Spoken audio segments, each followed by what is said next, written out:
Hello, science teachers. Hi, I'm Regina Bale. I'm an 8th grade physical science teacher over at Cypress Palm Middle School, and I'm here to welcome you to your health lessons for 2021 and to give you a brief overview of their setup and some tips for implementation.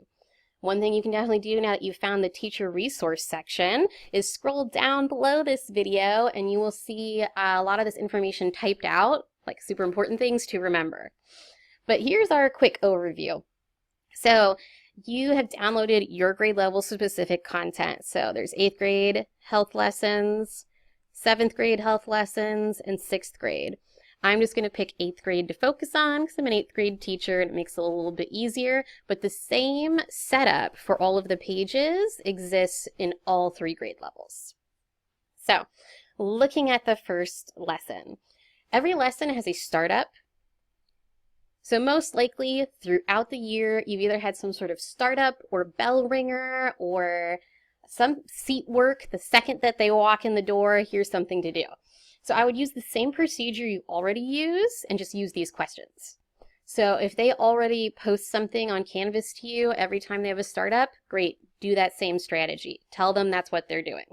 If you usually have them write in their notebook, same strategy. Tell them that's what they're doing.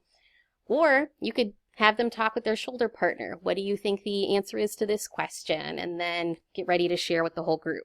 If you don't already have a strategy, you could use one of the 3 I just mentioned, or you could scroll down and see if there's anything else that will give you some ideas on this page to get started. After the startup on every page, we have the welcome lesson performance scale. Each performance scale is specific for that lesson, and it seems like a lot of content. So when you first look at it, you might feel like that's a lot to cover in one lesson. But remember, these are cyclical. You know, these lessons happen every year, elementary, middle school, up into high school. So it would be very rare that nobody knows anything in your class. There's probably going to be kids who can tell you the food groups. There's probably going to be kids who remember some of the nutrients. So you're going to be okay. Now, you want to make sure you go over with students how you want them to work with the learning target and the scale each day that you meet to talk about health. So just use the same strategies you already use. In science class, maybe you have the target posted on the board and students, write about it. Maybe they put it in their notebook. Maybe you have them keep the scale digitally and then they go check things off. You can do that with this scale because there is a downloadable copy on each page. It's a Word document, so students really could go through and annotate and check things off. This image of the scale and all other images on pages work through Immersive Reader. So if a student has difficulty with their eyesight, or maybe it's just they're tired of having to look at a screen all day, you can just click on the Immersive Reader button at the top of the page and they can just have it read to them. Now, once you see a line like this, kind of a CCPS page break, it shows that there is a new content section. So we did startup, then scale, now content. So in your content sections, like for this one, it has a title, some text, a video, a second video, and a graphic here. Then that content section is done and you have what's known as the check for understanding section. So in each page, there is at least 2 checks for understanding. So you go through and you need to decide as an instructor, do I want my students to write this in their notebook? Do I want them to send this to me? Maybe this is how I have a discussion as a class at the halfway point of the lesson. So you want to make sure to look at the checks for understanding because the content's already there. You already have content built in.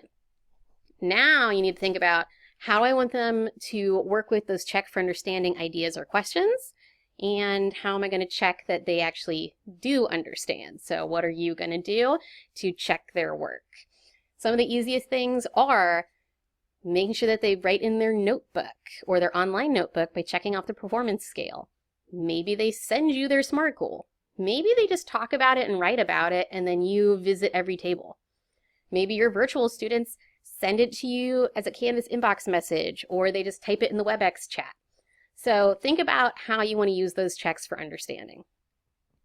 So here's another content section. Once again, text, video, and also our graphics here. They do have an immersive reader component, so it will read some of the information to them. It will not read every single piece of information. We cut out most of the things they didn't need to know and focused on the most important parts of each graphic. At the very end of each page, you are going to find the last check for understanding and usually an exit ticket. So I would have the students go through, use your procedure. Are you going to discuss this, write it in your notebook, whatever it's going to be. At every check for understanding, it reminds them to go back and look at their scale and then check off everything that they know how to do. So that's going to help you keep track of what level they're at by the end of the lesson. The last thing for them to work on is this link right here.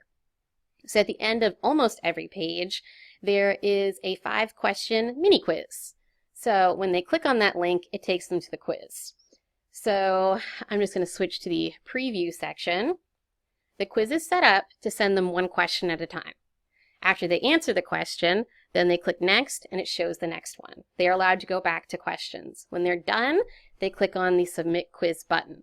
Then you will get in your gradebook, the Canvas gradebook, you're going to get their score out of 5.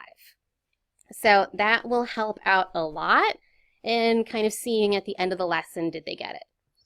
If you want to know what the questions are and what the answers are, when you go to this quiz, you click on questions, click on show question details, and then you can see the answer choices are already built in. So you can kind of preview this before your students work through it. So looking at lesson 1, that gives us kind of the overview of how all of the lessons are set up. A few differences. Lesson 7, as noted in the text below us, lesson 7 involves a presentation from the shelter. So you are either going to be watching this video or possibly having like a WebEx version with the shelter staff. You just need to discuss that with your points of contact for the health curriculum, and you could probably ask your department chair for science. They'd probably know what you've decided or know who to ask about that. At the end of this one, it gives you a discussion post instead of a 5-question quiz. So you want to make sure that you kind of follow along with that discussion post and the information that goes with it. Easiest thing for me is I click on the discussion posts and then I click at this button here, subscribe. So that way I get email updates when people post. That way I can just double check to make sure that everything is okay. Sometimes students will post some very revealing information that may need to go to a counselor to chat with them about an issue. So it's good to get that information as soon as you can. Anything a student writes to you or asks you about during the health curriculum sometimes can be really valuable information for their own health and safety. So please make sure you keep open communication with your administrative team and your counselors about any iffy situations that students might have brought up, so that way you can make sure everyone's staying safe and healthy.